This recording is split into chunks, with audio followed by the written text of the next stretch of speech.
Hello, I am Saurabh and welcome to my channel. Today we will go on through the topic life marks on Venus and we will see all the questions related to this particular topic. An international team of astronomers led by Jane S. Grave of Cardiff University and University of Cambridge, UK, has announced the discovery of trace of a molecule known as phosphine on Venus. This has caused great excitement because given the chemical and geological composition of Venus, this can imply the existence of life form that release this substance through biochemical pathways. The researchers say in the paper, phosphine could originate from unknown photochemistry or geochemistry or by analogy with biochemical production of phosphine on Earth from the presence of life. The paper published on September 14 in Nature Astronomy is a careful exposition of the work done over many years. Professor Greaves first observed phosphine on Venus using the James Clerk Maxwell telescope in the Mauna Kea Observatory in Hawaii in 2017. Hawaii Island, I think you know about that. Pursuing the search further with the 45 telescope array ALMA Atacama Large Millimeter Submillimeter Array in Chile led to a confirmation of their observation by this extremely sensitive instrument in 2019.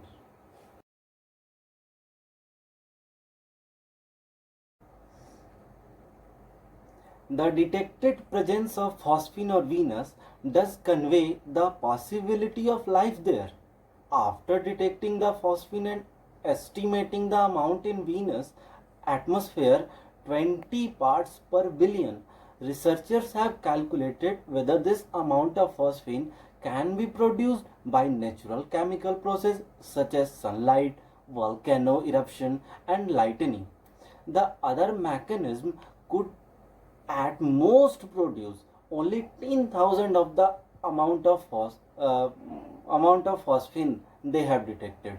However, they do not rule out the possibilities that there could be unknown natural processes of photochemistry or geochemistry that can produce this amount of biomarker.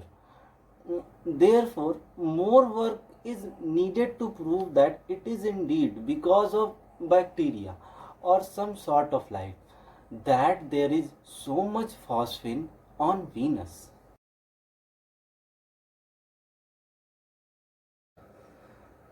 Yes, of course, the big question is emerging here. A molecule of phosphine gas consists of a phosphorus atom surrounded by three hydrogen atoms, just like ammonia consists of a nitrogen atom surrounded by three hydrogen atoms. On Earth, this molecule is produced by industrial process. It is also produced by some anaerobic bacteria which live in oxygen sparse environments such as sewers, landfills, or even animal guts. If you can rule out the production of the gas through chemistry, it is the biochemical process that form a source of the gas.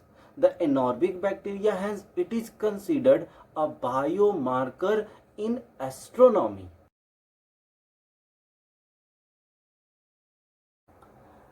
Yes, of course, it has been seen on Jupiter and Saturn as early as the 1970s, when the first exoplanets were not even discovered experimentally. Phosphine was seen on Jupiter, but there it is said to form deep in the interior of the gas giant and rise to the top in the purely chemical process, but now on Venus there is something doubt.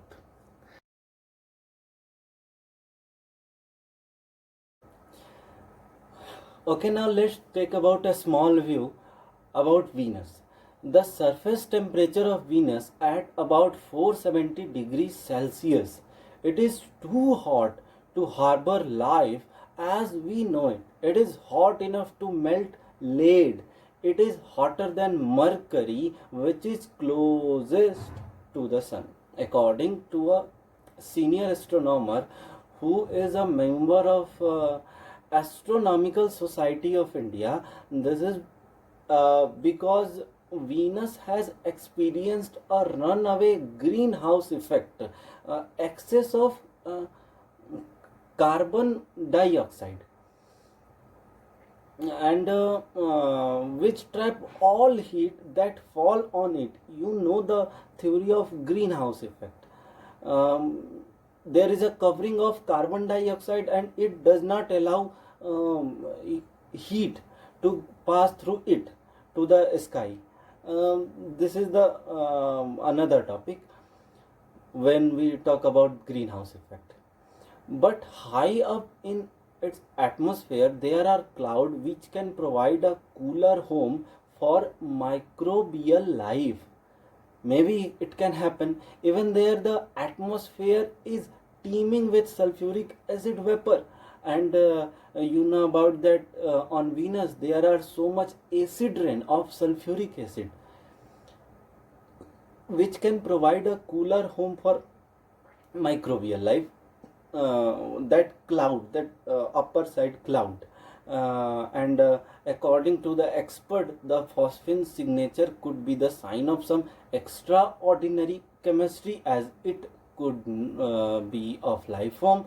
The next logical step is to actually do in situ measurement from Venus's atmosphere by sending a space probe there. We will see how it happen in the future.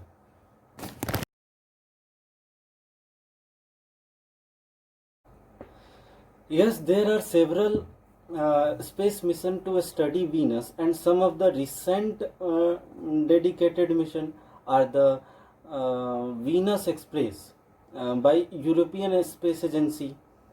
Many space missions have flown by Venus. For example, NASA's Parker Solar Probe used to gravity of Venus to achieve gravity assist boost to its velocity on its journey to the Sun.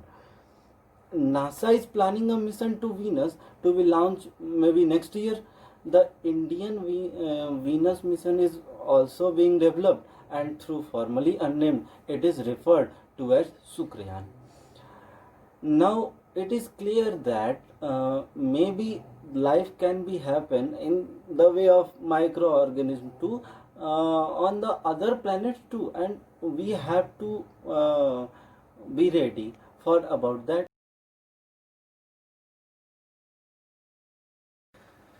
So I am very thankful that I could give you more information, and I will try next time to give you more information about something else, about science and other activities. Um, this this will be happen soon. Thank you.